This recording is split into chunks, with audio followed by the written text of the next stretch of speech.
राजन एक सीधा सादा और मेहनती लड़का छोटे से गांव में रहता था। उसकी जिंदगी में बस खेतों का काम और माँ बाप की सेवा थी।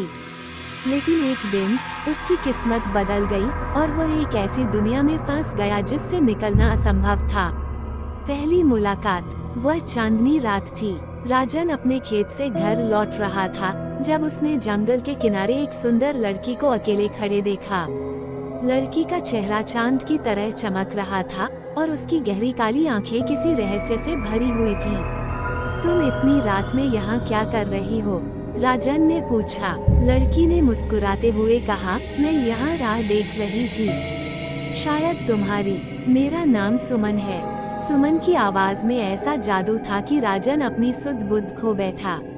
उस रात से राजन हर दिन उसे देखने जंगल में जाने लगा। गांव वालों की चेतावनी। कुछ हफ्तों बाद राजन के दोस्त और गांव के लोग उसकी आदतों में बदलाव देख रहे थे। वह अब काम पर ध्यान नहीं देता, हर समय खोया खोया रहता। एक बुजुर्ग ने उससे पूछा, बेटा क्या तुम उस जंगल की ओर जाते हो? वहाँ एक डायन का वास है।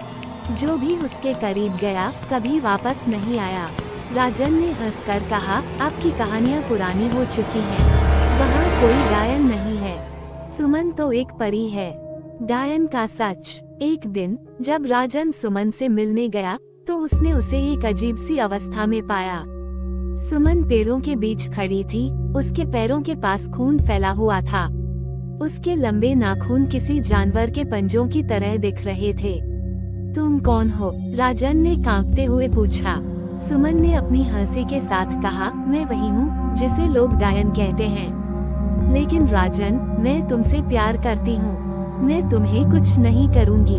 मोह और डर। राजन को अब समझ आ गया था कि वो किसके जाल में फंस गया है। लेकिन सुमन की मोहक मुस्कान और उसकी बातें ऐसी थीं कि वो उसे छोड़ नहीं सका। सुमन ने कहा, अगर तुम मुझसे दूर जाने की कोशिश करोगे तो तुम्हारे पूरे गांव को खत्म कर दूंगी। गांव की तबाही। राजन ने एक दिन हिम्मत करके सुमन से दूर जाने की कोशिश की।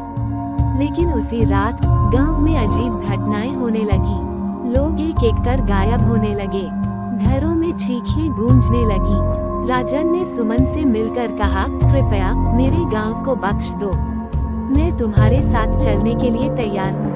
अंतहीन प्रेम। उस रात राजन ने सुमन का हाथ थाम लिया। सुमन ने उसे अपनी दुनिया में खींच लिया, एक ऐसी जगह जहां अंधेरा और रहस्य था।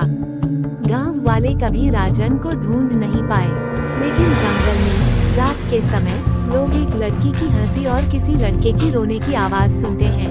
कहते हैं राजन अब भी उस डायन के प्यार में कैद है और सुमन ने उसे अपने साथ हमेशा के लिए बांध लिया है। ये कहानी आज भी गांव में डर और उत्सुकता के साथ सुनाई जाती है। क्या ये प्यार था या अभिशाप?